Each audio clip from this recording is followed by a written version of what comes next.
YouTube! I'm back with another video. Welcome back to Correctional Officer Stories with Steve. As always, I am your host. All my goons, thanks for checking in. It's freezing in my house. I don't turn on the heat. I mean, I don't like to. Sometimes I get told to, but I don't like to. So my wife's at work, it ain't on. I'm just going to be cold, wear a beanie, have a sweater on, working here, freezing. I am going to Sedona after a few hours, so I will be cutting out of work early. Anyhow, I wanted to talk a little bit today about COVID. COVID's been kicking everybody's ass all year. Thankfully, it hasn't affected me personally. It hasn't made me sick, and I hope to gosh it does not. And everybody that has lost a loved one or is battling COVID right now, my condolences and prayers to you, because I know it's tough. And I say that because I work with it day in and day out. One of the things we do in the position I work in is we work with COVID. We get positive results. We process leave requests and stuff like that. That's just one of my functions. So it's tough. We have quite a few cases of COVID. So anyway, can't get much into that. But I was reading last night, as I do before I go to bed. I like to read. And it says here, Colorado health officials are investigating a second suspected case of new COVID strain, right? So immediately I searched for Dr. Fauci, and I wanted to see, what the hell's going on, right? I mean, we can't go through another strain of COVID. We can't even get through the first COVID strain, much less another one that's going to spread even more rapidly.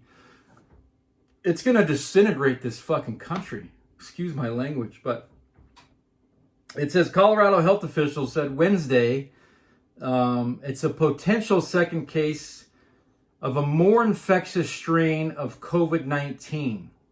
It says there's still a lot we don't know about this variant, Colorado Governor Jared Polis said, advising Coloradans to continue to abide by CDC guidelines into the new year. Now, when I listened to Dr. Fauci, he said this strain isn't known to kill, to cause death. Same thing, right? That's the wording he used, I think, is to cause death more than COVID-19 currently does, or spread. It spreads in a same way, I guess. And correct me if I'm wrong. But I think there may be a one different way that it spreads quicker. Obviously, COVID-19 is airborne. It comes from particles in your nose. That's why we're wearing a mask. If you sneeze, it can quickly pass into another person and infect them with COVID. And you may be asymptomatic and not have any symptoms, or it could cause death. It's a serious, serious thing, people. And all you guys out there that think this is, government made and blah, blah, blah. Wherever it came from or whatever it is, it's real and it's killing people. And we don't have room in our morgues nor in these refrigerated trucks for any more bodies. We've already talked about the fentanyl overdoses on top of COVID. And people are losing loved ones like crazy, and it's just heartbreaking. It really is. It's brutal. I hope that I don't have to deal with that. I hope that doesn't. I don't know. I don't even want to talk about that. But this says it infected an individual, man in his 20s, didn't have a history of traveling, and his isolation with mild symptoms, officials said. So he was basically homebound, working from his home, didn't travel, didn't do anything. Said he would go out to get the mail here and there, didn't really interact with anybody, and boom, he gets sick, right? So I don't know.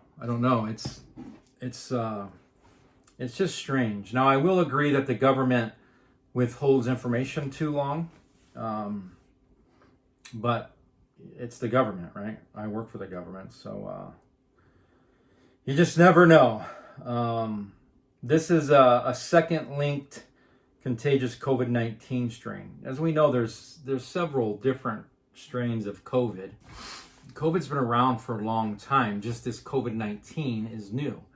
If anybody pays attention to Bill Gates has been talking about something similar to this for a long time. And he said, this isn't the end, right? This isn't the be all. This isn't the end. A lot of people thought the world would end in war or fire. He said, what's going to end the world is these freaking viruses. You know what I mean? This isn't the end. I mean, we're at like 20 million cases. 20 million cases. Like 200,000 cases per day. We're higher now than we were when they thought it was the peak of COVID. It's completely insane, people. And tonight is New Year's Eve.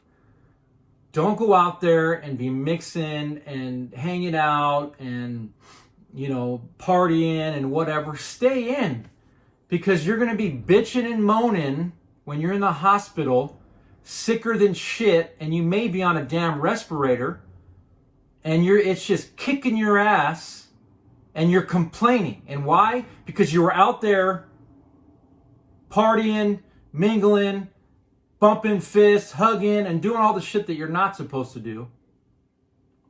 CDC guidelines doesn't say anything like that. And then you get to the freaking hospital, or you're at home just fighting it, and it's kicking your ass because it's 10 times worse than the flu, they say. Especially if you get the really bad strain. It's like pneumonia times 2. I've had pneumonia twice. If I would have had it times 2, probably would have took my life. It almost did the first time. I got it from working in the prison. We had a really bad fire. An inmate lit a fire in his cell, and it lit the whole damn pod on fire. It was more than one inmate. That's a long story. I think I've told that story. But it gave me, we were getting the inmates out because it's a max custody facility. And they had to come out cuffed, even in an emergency situation. Of course, we didn't have enough cuffs. And for 35 minutes, I was inhaling nothing but smoke. And it hurt. I went to the hospital quickly right after that. I don't remember. I came out of there and just passed out. Woke up in the hospital. It was bad. It was bad. So pneumonia times 2 is brutal.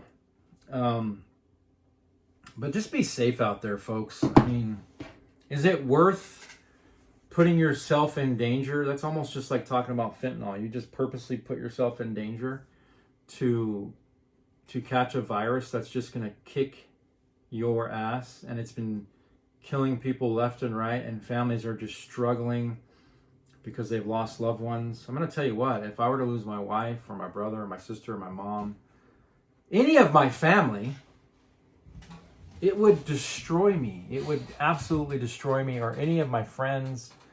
Luckily, I hate to talk about that.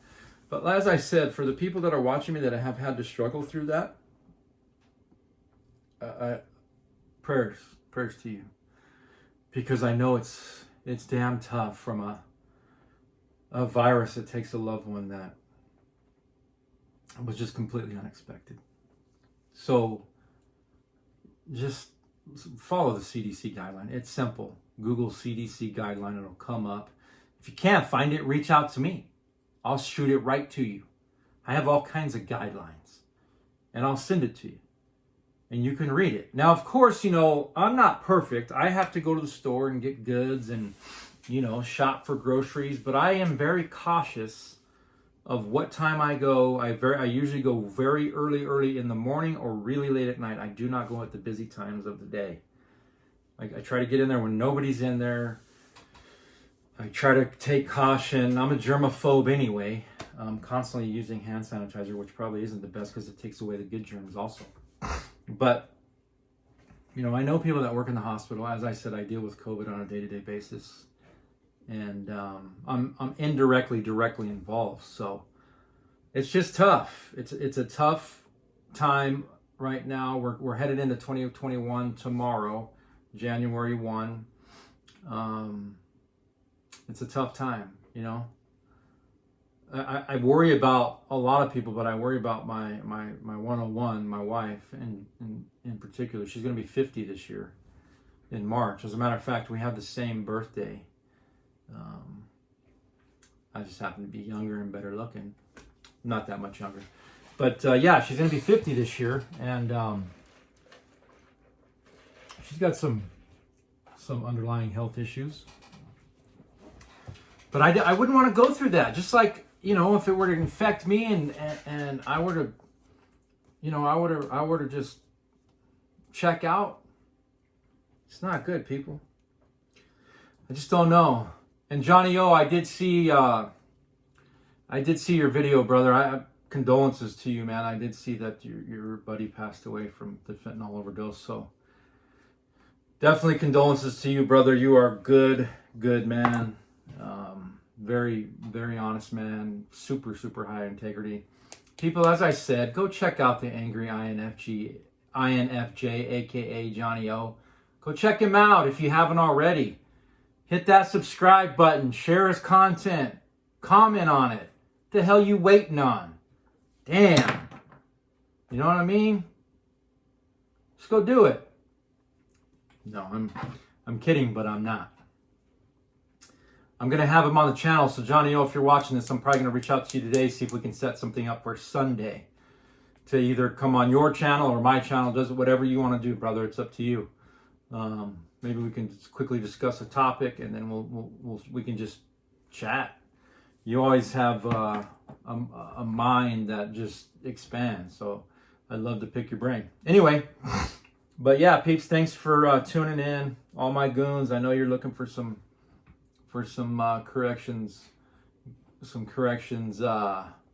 stuff. Somebody commented and said, "Hey, when are you gonna do a corrections video, man? I want to know about like Lewis Prison." I'll get it to you, brother. I'll get it to you. Just know that the prisons are completely locked down. COVID is like rapid fire in there.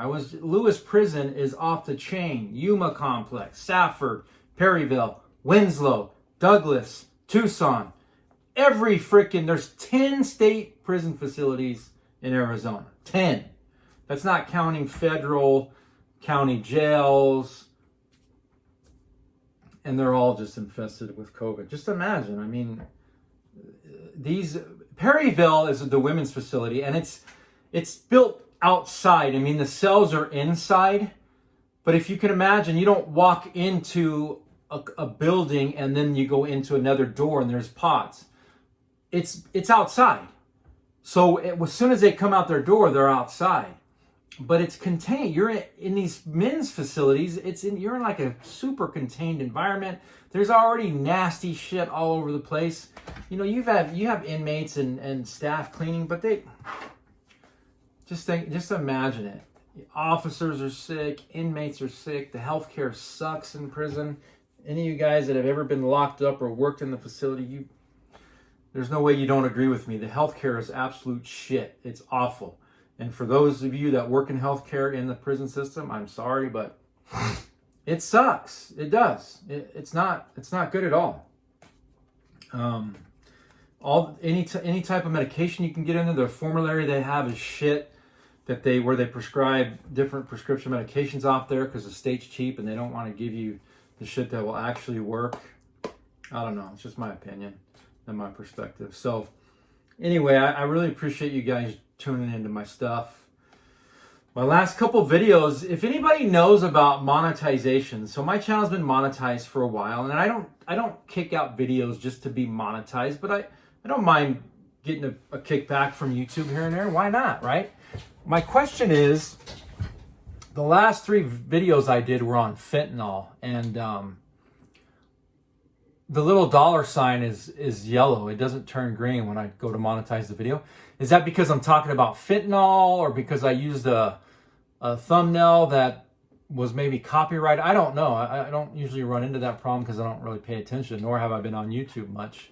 But now that I'm going to start doing more videos and I've got more equipment, it's something I want to know. I mean, I YouTube it, but I've Googled it, but there's 1,000 different answers out there. I know there's guidelines, and I don't want to go read through all those guidelines. If somebody could just tell me, I know they don't like cussing and nudity and but let me know. Let me know if it is something I said, a title that I'm using. What the hell is it? I don't know. But anyway, drop a comment. Let me know what you guys think. Any kind of content you want to see other than corrections, because I'm going to bring that to you. But anything you might be interested in. I know I didn't cover COVID to the fullest and go into all the facts and all that. But you guys know. You guys read about it. We've been dealing with it since probably last December, really. It just didn't really become really spoken about until like February. And then it just put us in a world of hurt at work. We immediately went to telecommute. But I'll tell you what, our leadership is very supportive of us. You know what I mean? They're very supportive of us. They take care of us. And they put out a lot of good information. I work on an excellent team. There's 4 of us. We all get after it. I had some health concerns earlier in the year, actually later in the year, back in August, and I was out for a couple of months. But it's just a good team, great team. So if you guys are watching, you guys are excellent. I know the Bonsky Hoover, I know she's watching. She's a moderator of my channel, and she gives me a lot of good feedback, and she helps me out at work, so I definitely appreciate it. She knows her stuff. But anyway, thanks for tuning in. I appreciate it. It's great to work for great leadership, good supervisors. It's excellent. So take care, right? If you're gonna go out and party tonight for New Year's and be hugging on people and kissing and just touchy-feely, and you get sick, don't bitch when you're in the hospital. You know what I mean? Don't complain. You did it to yourself. You did it to yourself. You know what I mean? Who knows if you caught it before or whatever, but odds are if you're out there partying and you're in a group of people, because here in Arizona, the bars are going to be open. People are going to be out there partying. People don't even believe in COVID. They're fucking idiots. But just be safe. You know what I mean? If you're going to go out, dress up in a condom or something. I don't know. Kidding. Anyway, y'all, peace. I got to get going. Have a good day.